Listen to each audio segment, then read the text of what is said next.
Welcome to Dhamma on the Sidewalk, insights, interviews, and practical tips on the teachings of the Buddha for people of all walks of life, attuning, exploring, integrating the teachings in everyday life.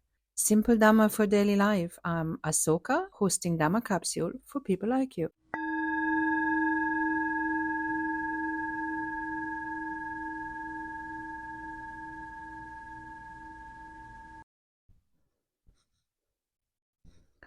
Hello and welcome to Dhamma on the Sidewalk.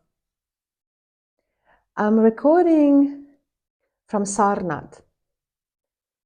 Sarnath is a small urban center or is a suburb of Varanasi in Uttar Pradesh. Varanasi, formerly called Benares, a very sacred and spiritually focused city on the banks of the river Ganges.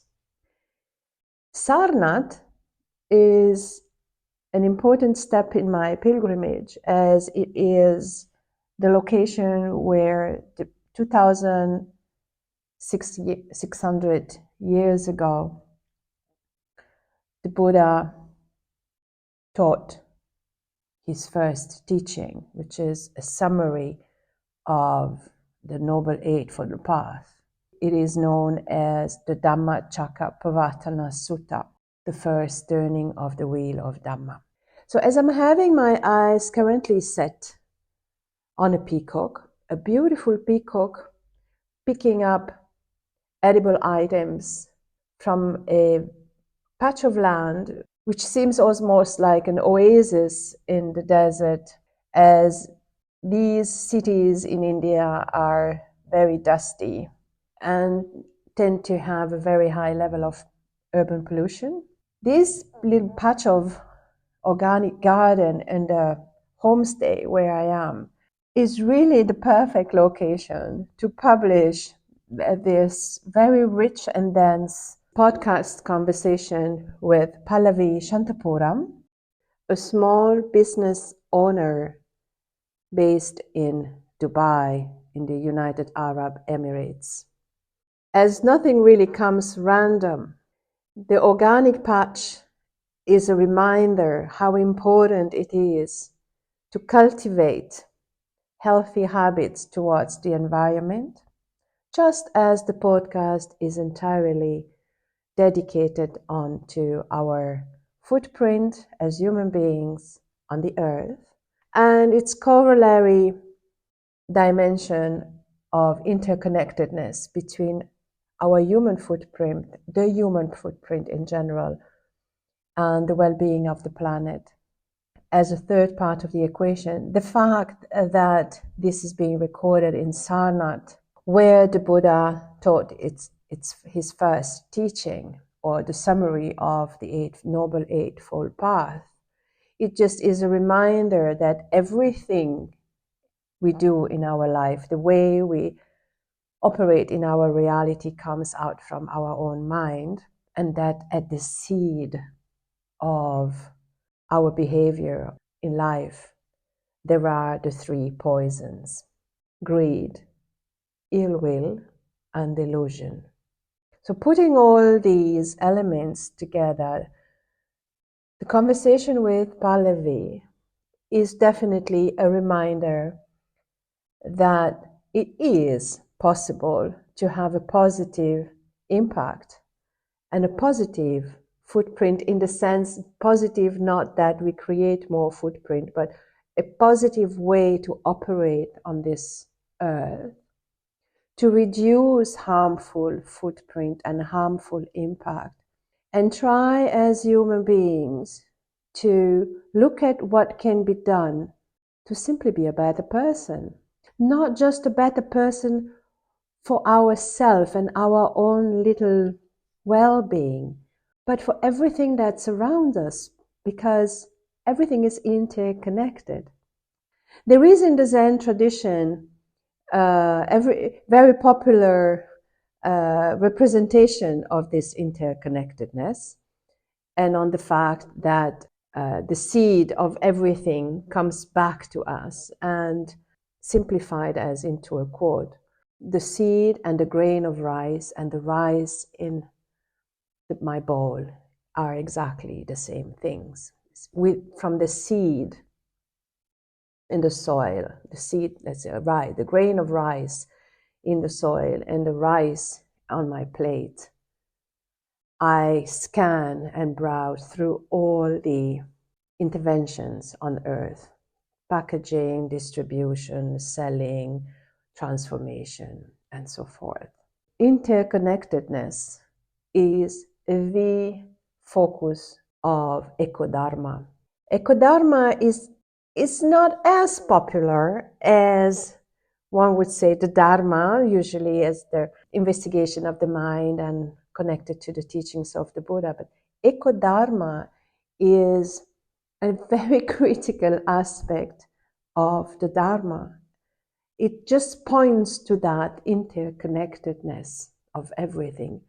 And as you listen to a conversation with Pallavi, the thread of her mindset is just reminding us of everything there, how we can also emulate nature. Pallavi is a verified champion on sustainability. She hosts a podcast called She Heroes on sustainability. As living in Dubai, she also attended the recent COP28. We recorded this conversation with her on the heels of the COP28, just as it concluded. And she gives us a fresh perspective and very simple insights on how we can come back to how we are doing things on our own and how we can recollect the importance of our presence on earth and how we can have simple footprint, less harmful footprints on this earth. I'll close this introduction with a quote of the Buddha. Hard to gain is birth as a human being. Hard is the life of mortals. Hard to get is the hearing of the true Dhamma or teachings of the Buddha. Hard is the appearance of the Buddhas.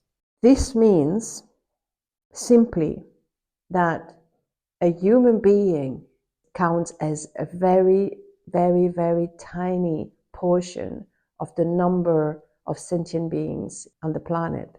It is hard to obtain a human life. It is fragile and vulnerable. And the true gift is a gift of Dhamma because it teaches us to investigate the mind.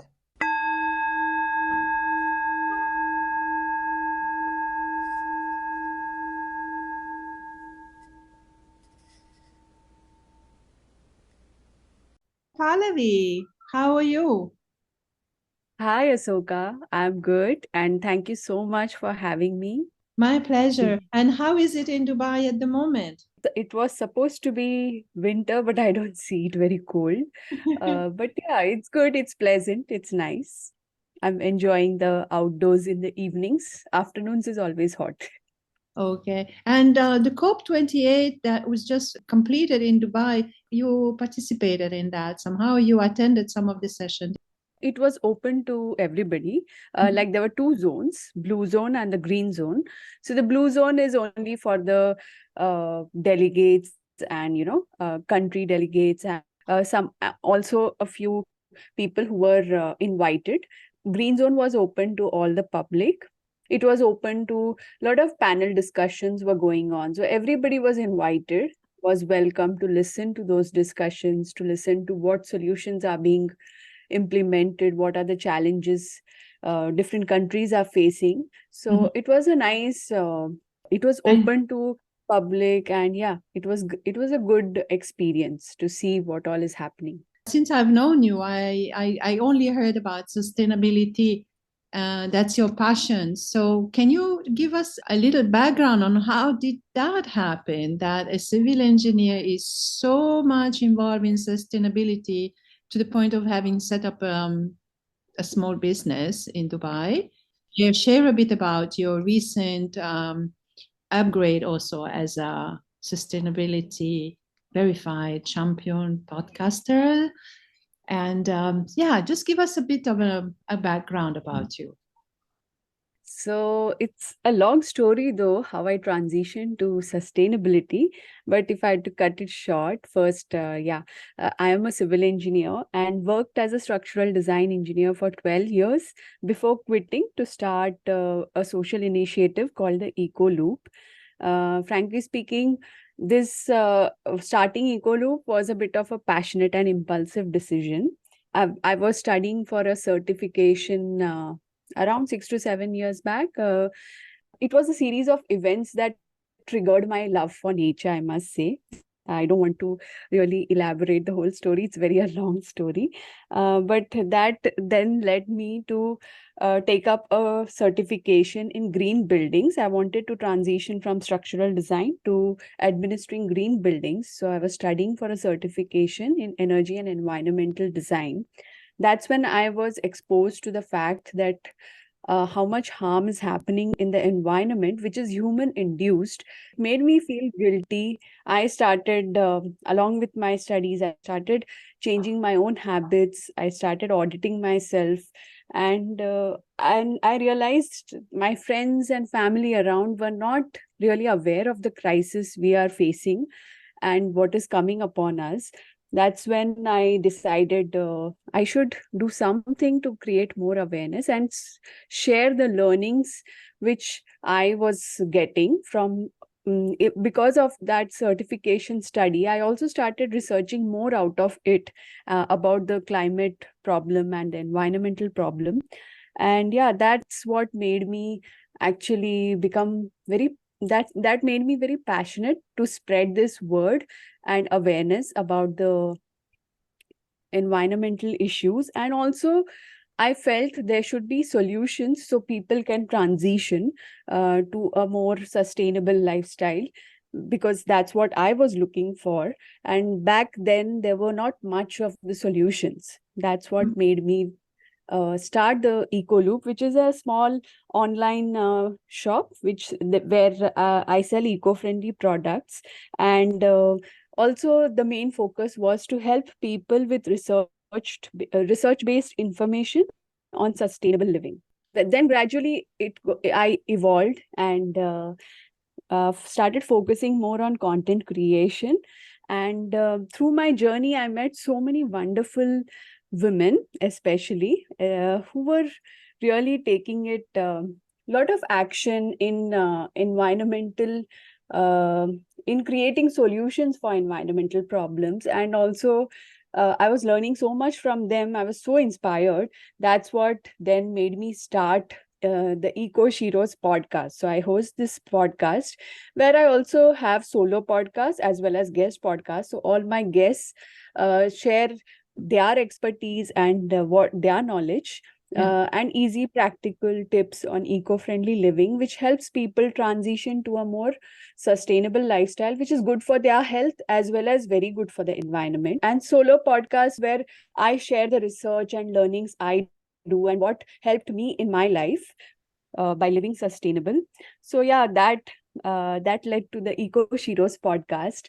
And then my work started getting recognized, and then I was selected by this is a initiative called Verified Champions, which is a joint initiative of the United Nations and NGO called Purpose.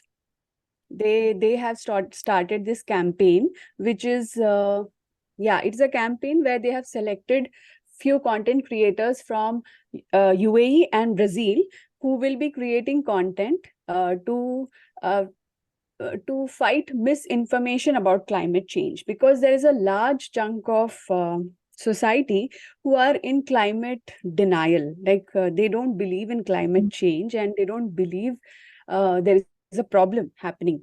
So this campaign focuses on highlighting the real problems, pushing people to take individual actions and push their governments or the people whom they can influence to take action. Yeah, that I hope that answers whatever you asked me. Yeah, That's wonderful. Actually, I actually have a subsidiary question to this green building. I'm interested in would it be correct to say that green building is similar to passive houses? No, green buildings are buildings which are built so that they are efficient in the resources it is used to build the building. It is energy efficient, Energy and it'll be it can be reused again and again, because all resources are very crucial. And if something like a building is demolished, all that waste is also quite harmful to the environment if it is just dumped. So everything has to be reused, recycled, and the materials used in the building have to be eco-friendly. So it should not create any other harm to the people living inside the building, as well as emitting some harmful chemicals out in the environment, polluting the environment. Of course, energy efficient, because the more energy you use, the more fossil fuels, or if there is no like the buildings should be run on renewable energy and efficiently designed, so there is less energy used. So yeah, there is a lot of parameters in a green building. So yes. So yeah, this certification is sort of it has a rating system. So the more efficient and sustainable your building is, it gets the best rating. So it helps also in creating awareness to people that how sustainable it is, and it also kind of creates a change in habits of the residents of the building, or even if it is a commercial building, it is reflecting that you need to be mindful of. It's a bit similar to, there's now a very strong trend and a new practice in some of the Western countries in particular, where any products that you purchase on a supermarket, or purchase normal products like household products and food products in particular, have a carbon footprint. So they would basically, it's the tracing and all the tracking of the source of everything that goes from the product itself to the packaging and everything that in terms of the distribution of this product. I'm just talking in very general terms. It can be eggs, it can be flour, it can be meat, it can be cereal boxes. It just tells you everything here is carbon. It tells you the carbon footprint, or it tells you, for instance, just the package is net zero. Content, we cannot guarantee it. Actually, this concept applies to anything, even for building materials. Exactly. So the more the materials, if they are sourced locally, that is more sustainable, because the carbon footprint is lower. So if that applies to either materials, or when it comes to our everyday living, it applies to the food you buy. So the more local food you buy, it has a lesser carbon footprint. If you're buying something which is imported from miles apart and flying through air, it has a very huge carbon footprint. So that applies to even buildings. So when we are sourcing materials for your building, the radius of this the kilometer circle from which you are getting your material, the smaller it is, the better it is. Like it makes it more better. So local sourcing is the key to sustainable living. So we rather be reliant, but probably sometimes we live in some countries where you don't have those resources, so you have to import it. Like Dubai, we have most of the food coming from outside, but thankfully now there is a lot of agriculture, and a lot of food is being grown in UAE itself. But still we rely on a lot of other food which comes from outside, which does then have a carbon footprint to it. But yeah, the more further apart from the food comes in, it is consuming so much of carbon by emitting carbon through exporting through flights or through a normal transport. And then to keep the food fresh, it is again sprayed with so much of chemicals, which is also indirectly related to fossil fuels. So there is a lot of unsustainable happening there. I do have a bit of a challenging question for you. It's going to be challenging. I get it's kind of difficult to answer, and in that sense, it's challenging. But you are the person who might give us some pointers, sensible pointers. How is it possible that at this point in time, in 2023, there still are people who can be climate deniers, climate problems, or environmental deniers? Where do you think, how is that possible, that not being aware that this is important? Well, even I thought that there would not be, but I was surprised when I put out my first verified champion post where I was announcing myself as one, and I gave an affirmative statement that we have the solutions to climate change. That was my first statement of the post, of the video. And there were so many comments on my, TikTok reel. And it was mind blowing. People were so angry at this statement because they said climate change is normal. It is just a cycle which happens. And why are you guys creating such a big, problem out of it? There is no problem. Climate change is normal. This happens in cycles. And this was like, there were hundreds of comments on that. It is like there are a lot of people who are in climate denial. They don't see the real problem. Do you think it has to do with just not wanting to see it, or do you think it has to do because it requires you have to do the job, you have to start inside? There's something that we all have to do. There's a responsibility, there's a social responsibility that as individuals, as citizens of the country we live in, or as simple human being living on this earth, we need to have a social responsibility. So trying to limit as much as possible and changing some of the behaviors, or at least try. Do you think that it has to do with that? Or do you think it's because there's a sort of a trend about being just denial? What's your observation about that? In my opinion, I think there are two kinds of people. The first one is people who just simply deny. They don't want to really agree to anything. They have their own set of thinking. And also because Mr. Trump, who endorses that climate change is a complete hoax. So there are people who support him. And on the other side, many people think that only one individual cannot make any change. So they just keep blaming the corporations or the governments, and they don't think it is their responsibility.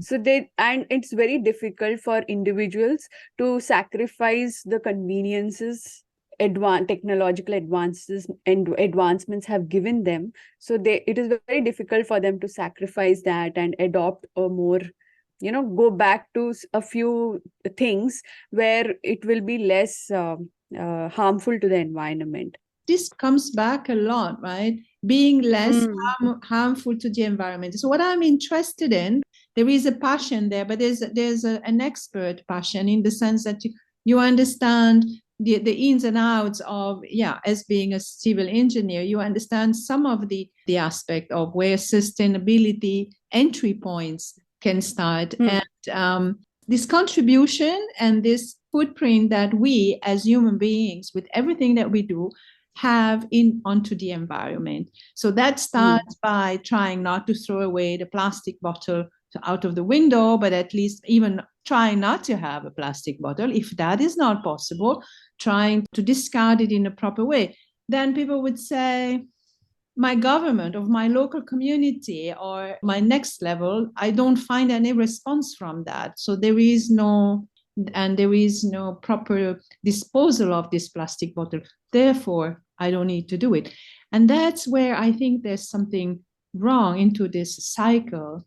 We do have a way to modify some of our behaviors so that we lower that harmful footprint that we can have, both on the environment as well as on trying to advocate. So, and this is something that you're doing, for instance, and I really would like you also to take us a bit on what it is that you've been doing at the COP28 with the green, the green groups, like some of the activities and everything. So if you can touch base a bit on all these things. So how we can change our habits, where does our eco responsibility, where can we actually start very simple in our normal life. And I know that there's been a lot of your own changing habits in your household, into, and not just your company, but as well as to a more like a practical policy level. You've been involved by attending the COP28, and you've been involved in a number of activities. So there is a possibility to make this a practical step for not just raising awareness, but also to go a little further and take actions, because holistically, we have only one planet we live on. Even if we can go to Mars next year, we still have, majority of us is going to remain on Earth. So, and the overpopulation and our footprint on the Earth. And we might just pollute Mars as well. Huh? We might just pollute Mars as well, I said. It's true that the corporation have a role into it, and there's a social corporate responsibility coming from there. But human activity is actually one of the one that has the most influence also on this footprint. Beside that, it's not just the corporations, right? First, I would like to explain what sustainability in my understanding is. Like, because when we just advocate people that don't use plastic or, recycle properly, it really, even probably I had listened to all this, but it never made any difference to me until I felt it for myself. For me, the seeds of understanding sustainability goes back to my engineering days. Back then in college, like we had to research on a topic in our field and present our papers to explain our understanding about the topic we researched. I chose a topic called biomimicry. So in layman terms, mimicking the structures built by insects and creatures like spiders, bees, ants, and how we can build efficient, resilient structures by mimicking these creatures. So it was a wonderful study, and I was mind blown by knowing that just by mimicking how these small insects are building their own structures, which are so strong and energy efficient, and there are so many structures built successfully with adopting these principles of biomimicry. This exposed me to the fact that nature has solutions, and it just faded away. And through these years of my understanding of sustainability has kept evolving. And just 6 to 7 years back, from my own life experiences, like I was going through a terrible time in my life when it came to my health, both mental and physical health. And no medicines made any difference. At that time, it was only natural food and being in nature that cured me completely. So it was a realization for me right then that nature has the solutions for everything we go through. We just need to look for it in everything around us.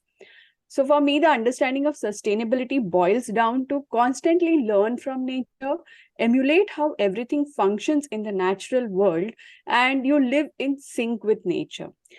So if I had to explain sustainability now as in a holistic approach of living that protects, it is defined as sustainability is a holistic approach of living that protects the people, economy, and the planet. So this approach makes us more compassionate to all living beings. It stands for 3 P's, as I said. It is people, planet, and profit. It takes into consideration good health and well-being for the people, a green and clean environment which helps all living creatures, including humans, to thrive and flourish, as we all are interdependent, right? And a very healthy economy which gives equal opportunities and has ethical practices. So if we want to sustain our Earth's resources, we have to look into our lifestyle habits. What materials we use, how do we use it, how much do we consume, and most importantly is how do we dispose our waste. So there is a famous quote by Annie Leonard. She says, there is no such thing as away. When we throw anything away, it must go somewhere. And from my research, it is estimated that if we don't act now, by 2050, the landfills will outgrow human population. So you can imagine how much waste we are creating, knowingly or unknowingly. So this awareness is so important uh, to create, that it is about how much you are consuming, because these days we are just mindlessly into consuming everything in the name of amplifying our lifestyles. Even unwanted things we are buying, we are wasting so much of everything, right from food to everything you buy, clothes. It's exceptionally high, so Yeah. that has to be Yeah. these things. It's about consuming in what you need, like focus more on your necessity rather than your wants. So Exactly. that is the key to being sustainable. So it is a very simple equation if people can understand that. Just don't overconsume. And because overconsumption also leads to a lot of waste, which is the biggest problem in these days. Waste management is a huge problem. It's the food that gets wasted, gets piled up in the landfills. It is turning into methane, and methane is more potent gas than carbon dioxide. And it is said to be, I think, 3 times more harmful than carbon dioxide. So Yes. yeah, just like being mindful, to start with, just being mindful of what you're consuming, because ultimately it is going to benefit your own health if you consume in moderation. And also be mindful of what materials you are using. If you don't have a plastic disposal method, then try to refuse plastic packaging, or you refuse things which you will get in plastic. Try to buy things which are not in plastic. And I'm sure the healthy ones are always not packed in plastic. But it's something that comes close to a circular economy, right? It's also trying Yes, is trying, for instance, whenever possible, check first if there is really a way maybe to repair, or if there is a way to exactly. buy second Yes, hand, or instead of throwing away, maybe even give it to a charity that can just re-put it back into the cycle. And yeah. and extend the lifespan of anything you buy. Like before you buy, if you are more mindful of buying a more good quality product which is going to last you long. And like before buying anything, if we take into consideration what material it is made of, how long it will serve you, whether at the end of its life you can recycle it or not, whether it can be repurposed for something. So just considering these questions will help in making proper decisions when you're buying anything. And So from in a Buddhist perspective, there is a concept that is being used, Eco-Dhamma or Eco-Dharma, where everything is, and you mentioned it without using the word Eco-Dharma, but it's where everything is interdependent. And as you quoted this author, there is no such thing as away. When I throw it away, where does it actually go? It doesn't disappear. It goes somewhere else. In the nature as well, if you see, everything is getting repurposed, recycled. The dried leaves falling onto the ground, it gets decomposed, turns to soil, then that's food for the worms. The worms are doing their work. Like everything, if you observe in the nature, everything is being recycled. Nothing is left anywhere. Like it's a closed loop. So we just need to observe nature, and I think just emulate how it works. Right. There is no such thing as away. When we throw anything away, it must go somewhere. So, and just as in nature, if you emulate nature, nothing goes away. Everything stays in the cycle. Someone's waste is food to something else, then something else is a food to something else. So it's the complete cycle. So similarly, if we emulate that cycle in our lifestyle as well, just think that there is no place to throw away. So at the end of life of anything, if we consider repurposing it, or if you think that repurposing something becomes difficult, or you don't have any ideas, then gradually you will reduce the consumption of such things. So it slowly gradually changes your habits, and you become more conscious about what you bring into your life. And for me, I'm a staunch minimalist, so I find so much peace in being a minimalist. It has really brought so much I don't know, peace of mind to me. I don't have to worry about too many belongings and too much stuff at home, because I just buy what is needed, even when it comes to clothes or anything at home. So I don't say that everybody has to become a minimalist, but I'm just saying that when there is less things you hold on to, you don't have the stress of how you will discard it and what you will do with it, like at the end of its life. Right. So we're So going back to this also. Something that we can do ourselves, right? So it's yeah. really, you mentioned it before. Unless we kind of wake up that our own little life, even if we live on our own and we don't have a big household, our own impact on the world could be more sustainable, instead of just being about inconsiderate consumption. That's what you touched. Absolutely. Yeah. Yeah. So there is a social responsibility that we all have. And Yes. then obviously, what is difficult, like for everything, as a matter of fact, in terms of what we can do, and aligning that with policies that are being offered to us by by our local communities or local governments, and at the macro level, the actual policies from our governments. It has to come to some alignment, and there I think is where there is also we can have an influence on that. And maybe Yeah. protesting is one way of doing it, but they are actually more, they are important in the sense of maintaining the momentum alive, that there are issues that need to be taken care of. But so I'd like to have more insights from you on what is actually happening, or what you have heard that is actually happening at the policy level, because these are the policies that those are conferences like the COP28, and they are not just lip service. They do come up in the long run.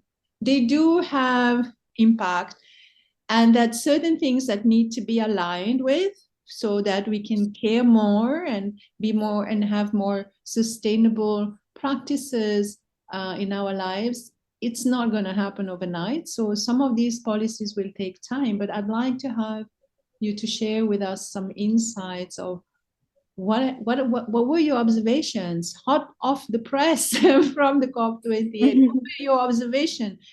And I know you've been involved in some activities over there, and Yeah, right. I can only give my observations, and I am a optimist, and I always like to see the brighter side of things. There will be judgments, there will be, opinions. For me, I think we are progressing, and COP20 at the COP28, it was a great beginning. I mean, today morning they announced the final report, where all the countries gave their consensus to this report, where they have decided to transition away from fossil fuels.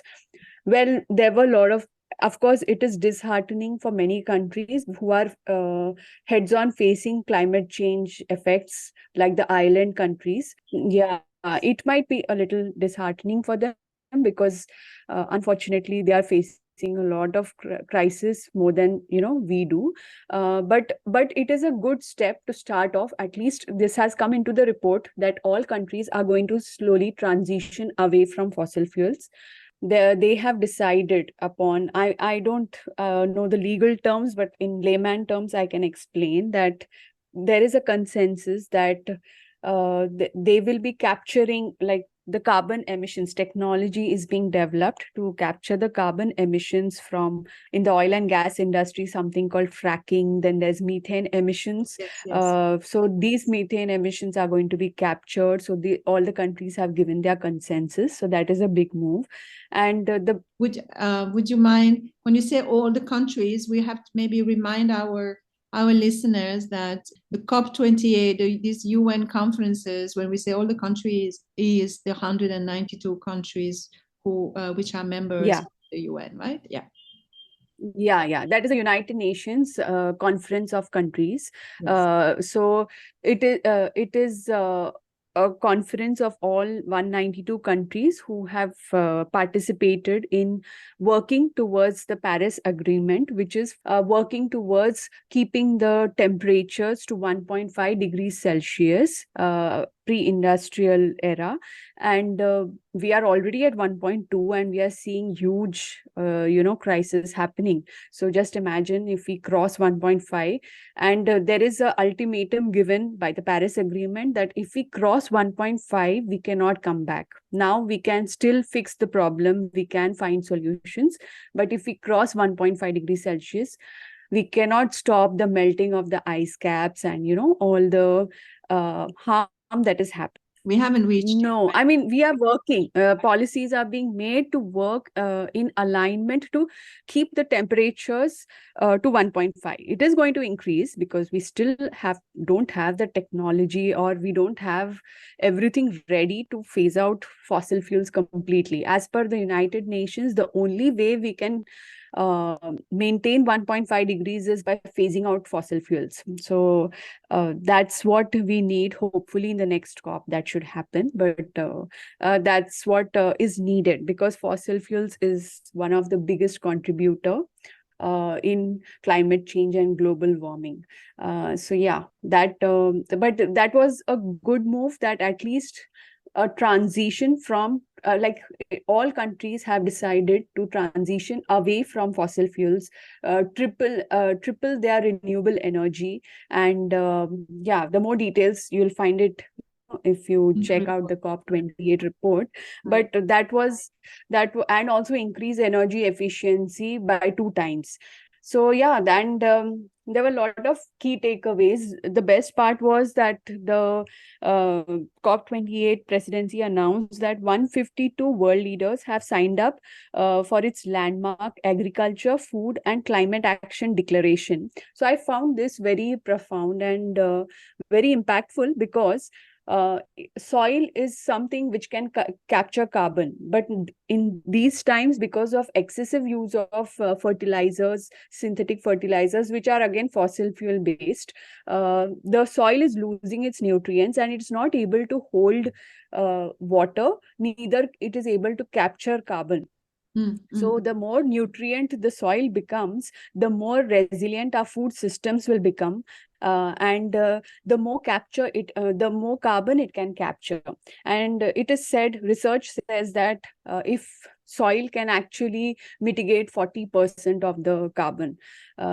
So this is a very good move, where agriculture and food systems are getting its importance, where like even in a desert country like UAE, they are implementing organic and regenerative agriculture. So which means you are growing crops in crop rotation with use of natural fertilizers, and by that you are actually improving the soil health. So the soil can absorb water better, it can retain water, and it can also capture carbon. So it is going to help in a big way as well, because it seems if we don't do that now anyways, by 2050 there is going to be a famine, because there is going to be a big food security problem. The food yields, the agricultural yields are going down, and there is no food that we will be able to grow if the soil is not nutrient rich. So this is a great move, I feel, from this COP, and thankfully many 152 out of the 192 countries have signed to this yeah, exactly. So that will solve almost 70 to 80% of our food, from where our food comes, and it will also benefit a lot of farmers, small scale farmers. So yeah, it is a great move. And also what I got to know, right on the first day, a loss and damage fund has become operational. The Loss and Damage Fund. So this fund aims to help vulnerable nations cope with the impacts of climate change, because frankly speaking, climate change is because of the wealthy countries who have used fossil fuels and they're developed, and they have emitted the maximum carbon emissions, whereas the small affected islands and small countries who are worst hit are the ones who are now developing, and they are paying the brunt of the climate, climate change and pollution. So this fund will act responsible for this climate change, are going to allocate funds to help the people cope, who are being affected by climate crisis right now, so that this fund will go to those countries and to help them relocate, or provide them resources, or provide them technology to build a more what do you say, resilient energy system. So the results of the COP28 are kind of optimistic. Then they go into the sign, into Yes. the line of aligning with what we can actually, to come back a bit to what we can do us at the household help, I would say, in our own little bulb of influence that we can have on, positive influence that we can have on the environment. Yeah.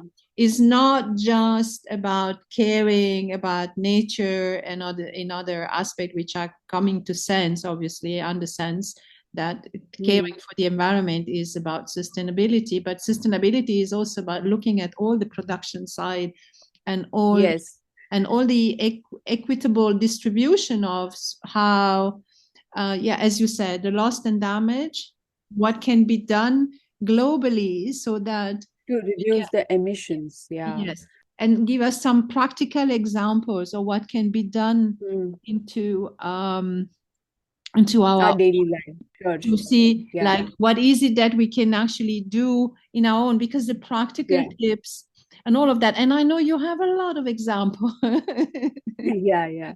But I think we should start where we find it easy when it comes to, doing something, like might be carrying your own bag instead of picking a plastic bag from a shop might be difficult for you. So then at least carry your own bottle, so you don't have to keep buying plastic bottles. Or if you forgot your bottle, might be you buy a bottle of water which is packaged in glass and reuse that bottle. And I feel personally. And what do we do when the plastic bottle is a plastic bottle, that there's no other option of a glass bottle? Yeah, so then use, but I would not suggest to reuse the plastic bottle, because there is a science which mentions that water, there is a reason why it is disposable plastic. It is going to emit toxins into your water. So it's not recommended to reuse a disposable, like one-time use plastic bottle. You then at least recycle it. Use it for something else where you don't have to consume from it. So we can if use it for toxic products, or we can use it for vinegar, or we can use it for making bioenzymes, or exactly, where you need a plastic bottle. You can't use a glass bottle, because due to fermentation the glass bottle will just explode. So you need to use a plastic bottle when you're making bioenzymes. So might be use it for that, or fill in or anything, but not consume from it. So just if we think about our health, because many a times we humans are quite selfish, right? So we need to think before taking anything, or using any material, think whether that is going to do any harm to you. And if it is going to do any harm to you, it is going to harm the environment also, frankly speaking. So that's, if you can use that point to buy anything. So like if you're buying some food, if you're going to store your veggies in plastic bag, it's not good for you as well. It is going to slowly leach chemicals into your food. So rather, then you will remember to carry your own bags, your cloth bags. So you pick up vegetables in that, and it's a reuse, right? So it is going to be reused for so many times. It is producing less waste, and try and reduce single-use products. So as much waste less we can create, that is the best. So try and reduce disposable products. So try to reuse and buy more of reusable products. So you are increasing the lifespan, and you are reducing the requirement to produce more. And just try to support sustainable businesses who are creating products which are more eco-friendly. It is good for your own health. and you don't need to buy too much. You just need to buy when needed. And if you could support, because if a proper sustainable business is also ethical, they are taking care of fair wages to the people who make those products. Everything is taken care. So if you could support sustainable product businesses, that would be great. So you are giving out a message that you need more of such businesses, and that will encourage, governments to push such businesses, and even corporations will start taking action and actually make their operations as well more sustainable. So yeah, that when it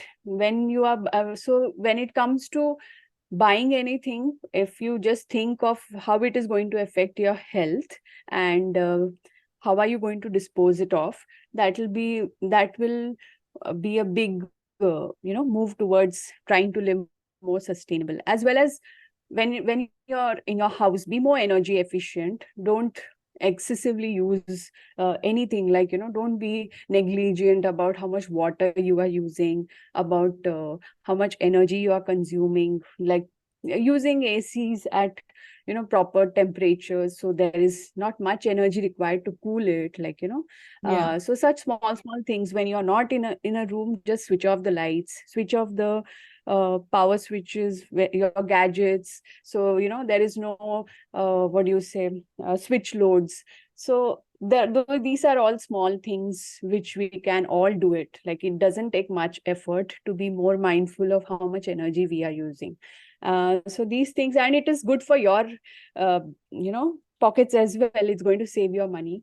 And then excessive use of water, because we are privileged to have 24 hours water, but there are so many countries who are struggling with even getting good, clean, filtered water. So we need to value all these resources and be more mindful of how we use it.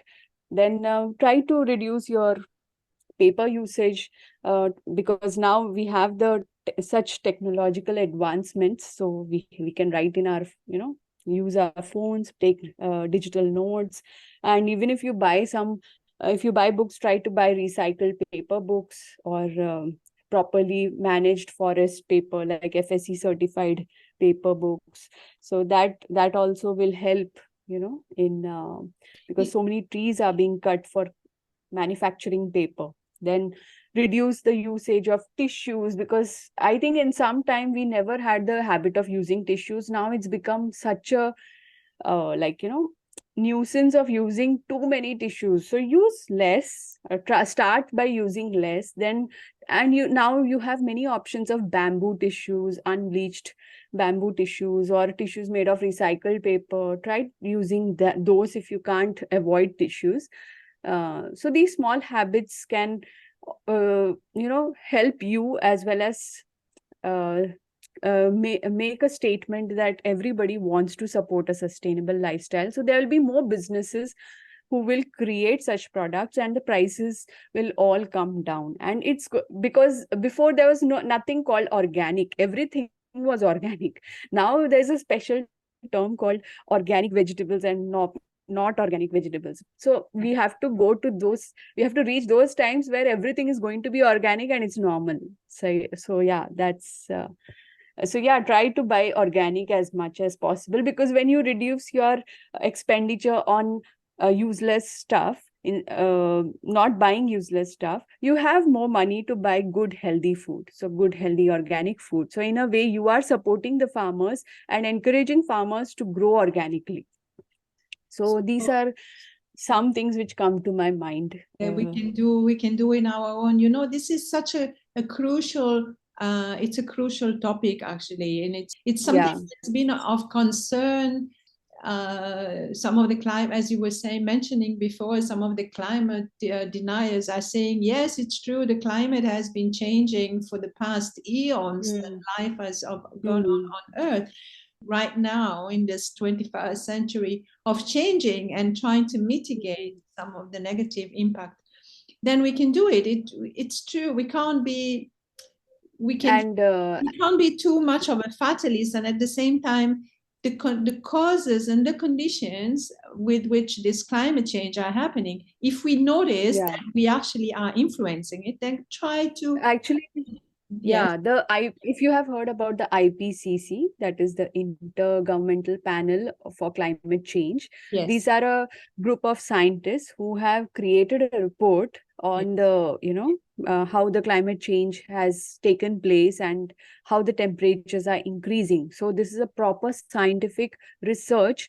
They have mentioned that this climate change is human induced. It is not a natural cycle. So this all is happening due to our activities, increased level of fossil fuel usage, and everything contributes. Not only fossil fuel, the built environment contributes so much to even agriculture these days, because deforestation is happening to increase agriculture, and that in turn leads to warming up of the planet. So it's all interrelated. So it is all human induced. Human activities are inducing climate change. So it is our responsibility, and we cannot just push the blame on corporations or governments. Everybody is responsible. It's like a triangle. So the more the individuals take action, the corporations are going to provide you with what you want. What an individual wants, the corporations are going to provide you. And if the corporations demand and individuals in a democratic country, individuals are electing their governments, so they need to demand their leaders to take action. So everything is interconnected, so we can't really put the blame on each other. Everybody is responsible, and we have to collectively take action for our own well-being, because nothing is going to happen to the planet. It's only that all the living beings on the planet will perish, and it is going to again flourish. The planet will flourish. We have seen that during COVID as well. When we all humans were locked inside, it was flourishing outside. The planet was more green, the animals were happy. So the problem is, as humans, we are inducing this climate yeah. change. At the root of, at the core, the Buddhist teachings, the seed of everything that humans do is called the three poisons. And the first poison is greed. The second poison is ill will or aversion. And the third Yeah, one is delusion. So right. if you put this together, greed, hatred, and delusion, or greed, ill will, and delusion, you kind of Mm. have the shadow side of everything that you've been talking about. So if we can look at our own greed, and somehow it's not just about not using plastic, as you mentioned, quite a number of critical things that you become aware. Yeah. I really wanted to thank you for the richness of all these insights. It was very dense. We don't have any sort of ambition of wrapping up the topic of sustainability on a podcast for an hour, but I think we've done quite a good way into sharing a number of very, very critical and important insights on all the levels. What is happening at the macro level, at the policy level? What is happening at the intermediate level? Where there are Yeah. communities doing things, or there are groups of pressure group, advocacy groups, and people like you. And then there are those who can, the micro level, what we can do into our own. Have we forgotten anything? Is there anything that you would like to share, just as a nice closing Uh-huh.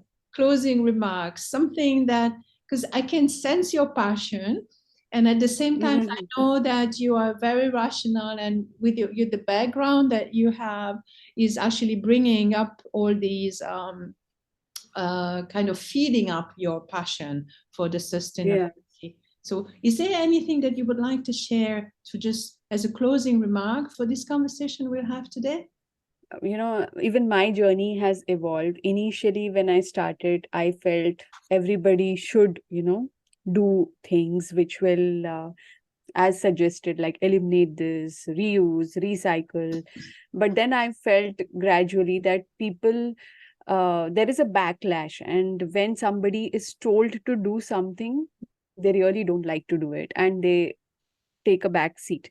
So I think rather than preaching to someone that do something, if the narrative is more focused on their health and well-being, then obviously nobody wants bad health for themselves, right? So uh, ultimately, what if something is unsustainable, it is not going to give you good health. So if we can rather focus on your health, then you will make the right choices, and ultimately that is going to be good for the people around you as well as the environment. And yeah, having more compassion towards the living beings around you, the people around you, if that compassion is nurtured, and if we have that love for everybody around us, we obviously start thinking that what we are doing should not impact someone else. So when it comes to like throwing away plastic, it is killing marine animals. It is ultimately, frankly speaking, it is reaching to your table through your food if you are eating fish. So it is coming back to you. So be more mindful. If It's we are very more karmic. mindful, It's a karmic relation we have with this yeah, planet Earth, right? exactly. Yeah. So yeah, focus more on uh, like if rather by not being so preachy, but yeah, focus on your health and well-being of others, then obviously you'll take the right decisions when you Yeah. are Oh, consuming Pallavi, things. that is such a rich remark, because Thank you. it's touching really the core of the whole topic. But it's not just about something that is out there, but Yeah. it is in here as well. And what can we say? That we can just hope that people will wake up to that a little more, Yeah. that we don't need a major crisis to remind. We have it. We have sufficient crises already around, and we actually, if Absolutely. we could actually start take. And you've used the word compassion, and I'm very happy about to hear that, because it is actually about compassion and how it's coming back to us. Yeah. This Yeah. interconnectedness is not a mumbo jumbo, is actually a very real concrete connection that we have with our planet. Yeah, I think we share the same energy, right? Everybody on this planet. So be Yeah. more, loving towards each other, and we'll do the right things for Yes. uh So Pallavi, keep doing the good job that we do, and I wish you all the best for your podcast as a verified champion. And I'll support you. I'll keep supporting thank you you. so much. Thank you. Thank you so much. And And you are doing such a great job. Thank you so much.